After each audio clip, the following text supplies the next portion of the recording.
Wenn wir jetzt auf die militärische Situation schauen, wir haben also die Russen im Osten der Ukraine, wir haben erst gestern ja das auseinandergenommen, da haben sie gesagt, eigentlich könnten die da sogar noch mehr erreichen, vielleicht spielt man auch ein bisschen auf Zeit. Andererseits haben wir die Ukrainer, die weiterhin sich in Kursk also festgesetzt haben und nun hören wir wieder aus Richtung auch des Präsidialamtes in Kiew, das heißt, Zelensky will an einem Friedensplan weiterarbeiten.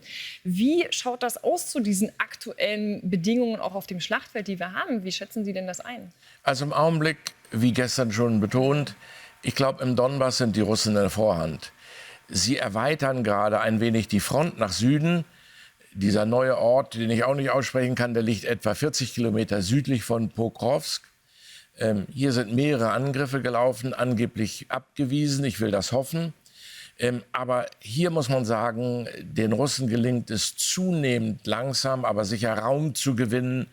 Und ich befürchte mal, wenn sie Pokrovsk in eigene Hände haben, dann haben wir eine völlig neue Lage, die ich dahingehend bewerten würde. Dann scheint mir der Donbass in russischer Hand zu sein, weil von dort aus haben die Russen dann alle Möglichkeiten, auch aufgrund des Geländes, auch aufgrund der Straßen- und Wegeverbindungen, auch aufgrund der Eisenbahnlinien, diesen Teil für sich zu beenden. Kursk ist eine ganz andere Situation, auch nicht ganz einfach.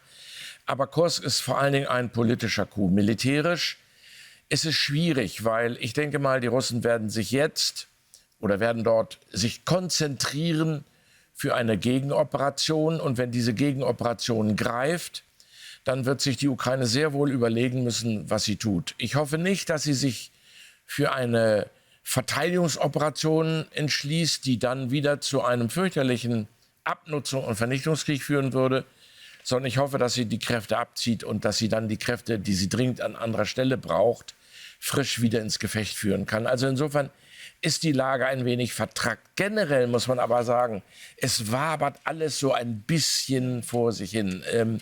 Man weiß nicht so recht, wenn man nicht vor Ort ist, wie stellt sich das wirklich dar? Hier ist sehr viel Kriegsrhetorik im Spiel. Hier ist sehr viel Fake News, kann man lesen. Hier ist aber auch sehr viel Wunschgedanke, der da eine Rolle spielt. Insofern, wie die Lage wirklich vor Ort realiter aussieht, ist von hier aus ganz schwer derzeit zu beurteilen. Zumal andere Dinge weltweit mir scheint wichtiger sind. Ob das Hochwasser ist, die Wahlen in Amerika, die Kanzlerfrage oder was auch immer.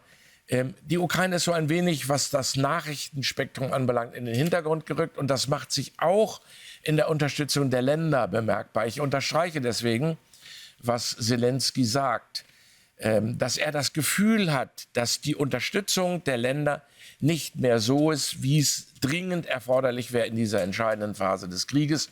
Und ich kann nur die Länder auffordern, ihre Unterstützung nicht nur verbal im Sinne von Solidaritätsbekundungen, sondern Hardware mit Waffen und Munition weiter, aber ganz intensiv voranzutreiben.